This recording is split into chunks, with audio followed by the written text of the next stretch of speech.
En donnant un titre qui effectivement est plus proche de mon incompétence, qui est vers une nouvelle ère des relations internationales. Alors, on peut se demander pourquoi clore une journée d'études sur le monde arabe dans un centre d'études arabes par une réflexion sur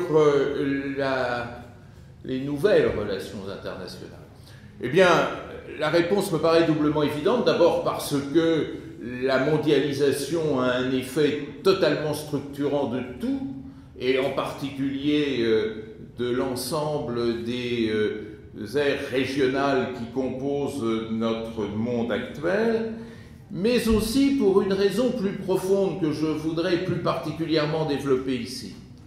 C'est-à-dire, je vous invite dans cette conclusion à définitivement rompre avec la culture dominante d'études des relations internationales.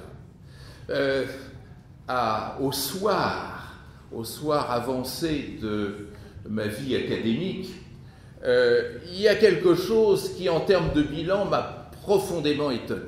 Pendant 45 ans, j'ai travaillé à partir de ce qui était mis à notre disposition, c'est-à-dire des théories de relations internationales fabriquées en Occident, ou plus exactement au Nord, avec un droit international fabriqué par le Nord et pour le Nord, avec des institutions internationales qui, à mesure qu'elles grandissaient, sauvegardaient l'identité de cette vieille histoire westphalienne en se rétrécissant autour de G7, de groupes de contact et de toute forme d'oligarchie qui cherchait désespérément à contrôler le jeu international. Eh bien, faisons le pari inverse, c'est-à-dire changeons de position. C'est-à-dire, au lieu de regarder les relations internationales toujours à partir du Nord, essayons de les regarder à partir du Sud. C'est une invitation, je dirais, au post-colonialisme. Le post-colonialisme nous avait utilement initié à l'idée de traquer les discours sur le monde et sur le Sud, et en montrant à quel point ces discours étaient empreints d'une culture, d'une vision, de schémas issus de la colonisation. C'est tout à fait vrai, je ne vais pas le démentir. Mais essayons d'aller plus loin, c'est-à-dire essayons d'aller au-delà du discours et essayons de saisir le monde à vif à partir du Sud et non plus à partir du Nord. Essayons de nous mettre dans la posture des acteurs du Sud. Essayons de comprendre leur rationalité, essayons de comprendre leur stratégie. Ça ne veut pas dire l'adopter, ça ne veut pas dire l'épouser, ça veut dire peut-être de se mettre en route vers une invitation, moi qui me passionne, si j'ai le temps de répondre à ma propre invitation. Essayons d'analyser le ressentiment créatif. Ne nous voilons pas la face, les relations internationales sont faites d'humiliation, donc de ressentiment face à cette humiliation. Eh bien, essayons d'entrer dans la troisième période. C'est-à-dire que ce ressentiment ne soit pas seulement un dénigrement, un rejet ou une sorte d'excommunication, mais soit créatif. C'est-à-dire invente un nouveau monde. Et je pense que cette invention, elle est profondément avancée aujourd'hui. Alors, ça veut dire quoi ? Ça veut dire, si vous voulez bien, trois choses. Ça veut dire d'abord qu'il faut comprendre ce que nous ne voyons pas en regardant les choses à partir du Nord, c'est-à-dire l'infini blocage de notre système international, prisonnier justement de schémas, de valeurs, de normes, de grammaire, de codes qui appartiennent définitivement au passé. Et c'est ce blocage, en quelque sorte, qui fait la crise, la réaction, et peut-être l'invention venant du Sud. Alors ces blocages, j'en vois 4, et qui, je crois, éclairent fortement la situation actuelle au Moyen-Orient. Le premier, c'est la puissance. Alors ça, je le dis depuis longtemps, mais la puissance qui est devenue impuissante. C'est-à-dire l'incapacité de la puissance de faire bouger les lignes de manière favorable et positive et créative au Moyen-Orient. La semaine dernière, on recevait à Sciences Po Abdollah Abdollah, le chef de l'exécutif afghan, et je me permettais de lui dire, ce qui n'avait pas l'air d'ailleurs de lui plaire, j'ai toujours pas compris pourquoi, en introduction, mais finalement, vous dirigez un pays où toutes les puissances en l'espace de 20 ans ont été vaincues. C'est-à-dire l'URSS, c'est-à-dire les États-Unis, c'est-à-dire l'OTAN, et on pourrait ainsi continuer. C'est-à-dire cette incroyable capacité qu'a le Moyen-Orient de faire battre en race campagne les puissances, sans même pour autant qu'il y ait nécessairement de vainqueurs en face. Le deuxième élément qui vient tout casser, c'est ce postulat qui n'a jamais été critiqué, mais comment peut-on gérer des conflits qui ne vous appartiennent pas ? On a une culture et une mémoire de la guerre, hélas, formidable en Occident. Mais tous les conflits auxquels nous nous référons, et rappelez-vous ce 100e anniversaire de l'armistice du 11 novembre, etc., tous les conflits auxquels nous nous référons, y compris pour créer, construire, réviser nos grammaires de relations internationales, sont des conflits qui viennent de nos entrailles.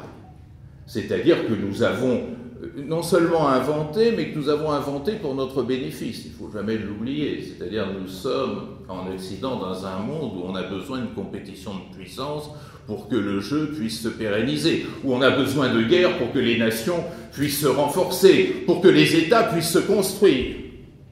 Mais les conflits d'aujourd'hui, ils ne sortent pas de nos entrailles. Ce n'est pas à nous, ils ne nous appartiennent pas. Et qui a jamais posé la simple question, est-il possible et commode et surtout fonctionnel de gérer des conflits qui ne nous appartiennent pas ? Est-il possible, comme le disait cet ami directeur du musée de Gao, de raser la tête de quelqu'un en son absence ? Est-il véritablement possible, tout simplement, de résoudre un conflit dont on n'est pas à l'origine ? Et est-ce que cette appropriation qui est monnaie commune de tous les conflits par les vieilles puissances du Nord, de tous les conflits actuellement au Sud, n'a pas pour effet d'ajouter un conflit à un autre conflit, de compliquer et de rendre à son tour insoluble le conflit qui, entre acteurs locaux, pouvait finalement être géré et résolu. Troisième question peut-être, est-ce que notre lecture des relations internationales n'a pas pour effet catastrophique de surpolitiser les enjeux, comme si véritablement tout était politique. Tout est politique dans notre mémoire occidentale de la guerre, puisque la guerre c'est une compétition de puissance dans notre grammaire, puisque la guerre c'est un jeu interétatique, exclusivement interétatique, monopole de la violence physique légitime.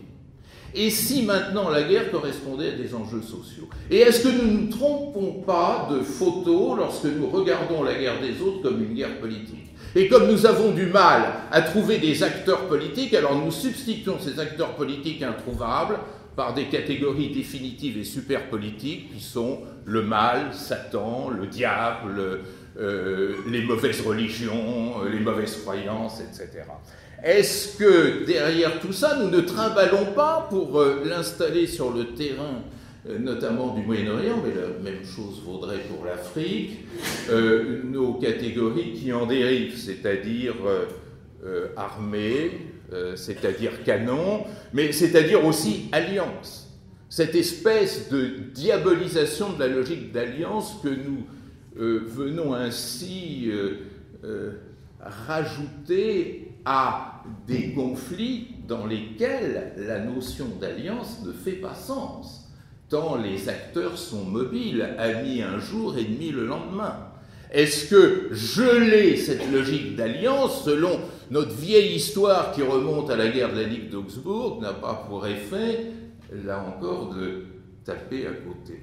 Et puis enfin, quatrième élément de blocage, c'est cette obsession clientélaire, c'est-à-dire s'il y a un acteur, surtout au Sud, il ne peut être identifié que comme client. Alors autrefois, de l'une des deux superpuissances, vous êtes de quel côté, vous? Du côté de Moscou ou du côté de Washington? Aujourd'hui, ça marche de moins en moins, mais cependant, le clientélisme est posé comme étant un élément fixe, là où on voit, et on a oublié de regarder, que la déclientélisation du Sud par rapport au Nord se développe à une vitesse grand V. Alors à partir de là, il faut regarder ailleurs. Il faut regarder ailleurs. Personnellement, je suis de plus en plus tenté de regarder du côté de la faiblesse, de substituer au power politics la weakness politics, et rouvrir une autre grammaire des relations internationales.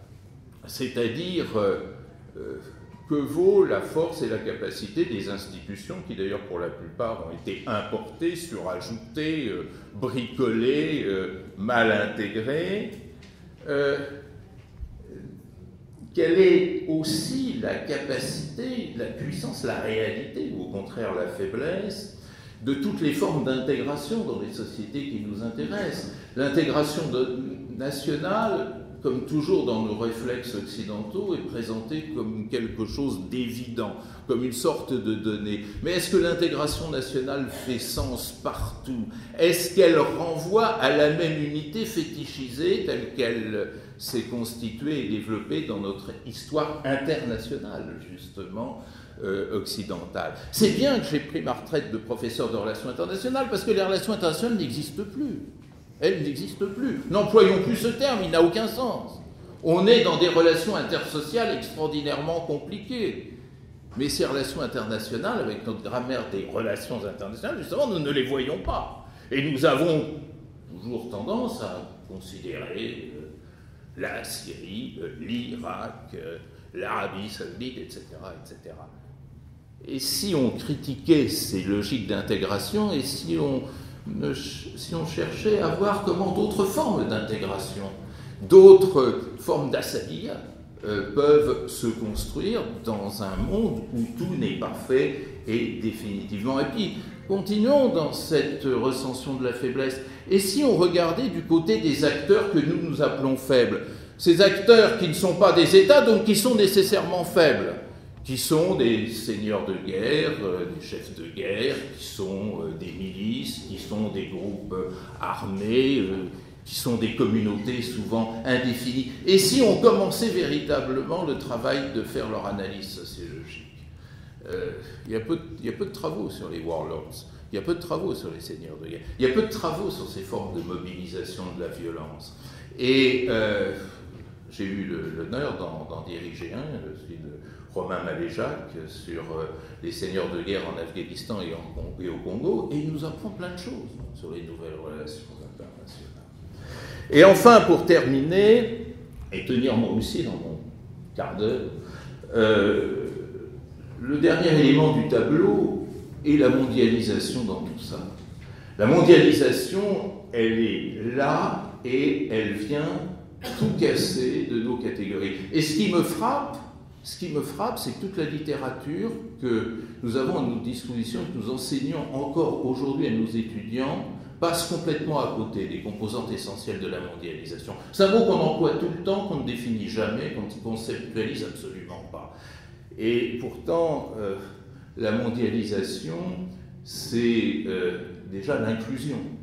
L'inclusion, ça veut dire quoi? Ce système social invisible dont nous avons, nous, ceux de ma génération, assisté à la naissance en direct. Ce système social qui, depuis Adam et Ève, est le système social le plus inégalitaire qui n'ait jamais existé. Entre un Malawite, 300 $ de PIB par an et par habitant, et un Norvégien, 120 000, bah, il y a de la marge.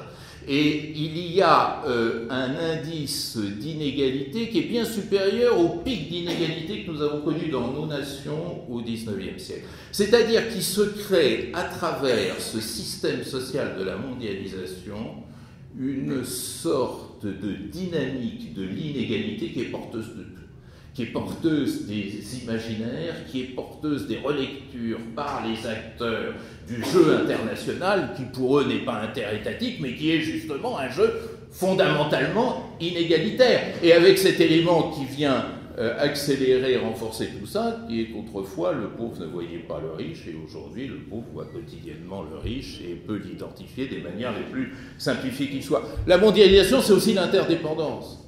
Mais l'interdépendance, c'est quoi? C'est le contraire de la souveraineté. Est-ce que ça veut dire que la souveraineté disparaît? Évidemment non, elle est trop ancrée dans les pratiques, elle est trop ancrée justement dans les ressentiments tout à l'heure. Mais c'est là que le ressentiment peut devenir créatif.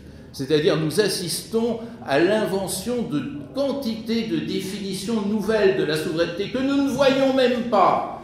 Parce que pour nous, la souveraineté, elle balance entre la vision conservatrice de celle-ci, qui est véhiculée par le droit international absolument inamovible, et l'archéo-souverainisme que les identitaires et populistes de tout poil sont en train de reconstituer comme l'alpha et l'oméga de leur programme politique. Mais c'est plus ça. Et regardez l'invention de la conception chinoise de la souveraineté, mais regardez aussi la manière dont la souveraineté est pratiquée, pensée, reconstruite dans l'ensemble des sociétés du Sud, et vous verrez à quel point nous sommes déjà dans un monde que nous ne voulons pas voir et que nous ignorons. De même, troisième caractéristique de la mondialisation, la mobilité. Le propre de la mondialisation, c'est que tout le monde bouge. Et se faire à l'idée que demain nous serons dans un monde de migrants et que c'est grâce à la migration que le monde trouvera ses nouvelles ressources. Eh bien, ce changement, cette transformation complète du jeu international, elle est complètement laissée de côté tant il est rentable de s'attacher à une vision épouvantable de la migration ou de la migration comme un épouvantail. Alors évidemment, tout ceci est un autre décor. Si on applique cette nouvelle conception de la territorialité, qui n'est plus donnée, mais qui n'est qu'un repère, et souvent un repère mobile, si on part de cette définition renouvelée de la souveraineté, qui ne peut plus se conjuguer avec cette interdépendance nouvelle, si nous pensons le monde et les relations internationales comme des relations intersociales, alors vous verrez, ça change tout, et le paysage que nous avons des conflits actuels s'en trouvera complètement modifié, et ce jour-là, les drames intimes de chefs d'État occidentaux pour qui l'horreur, ce n'est pas la guerre en Syrie, mais le fait que tel ou tel pays occidental, souvent pas loin d'ici, soit absent du processus de paix, eh bien, se trouvera complètement relativisé. C'est autre chose. Voilà, je vous remercie.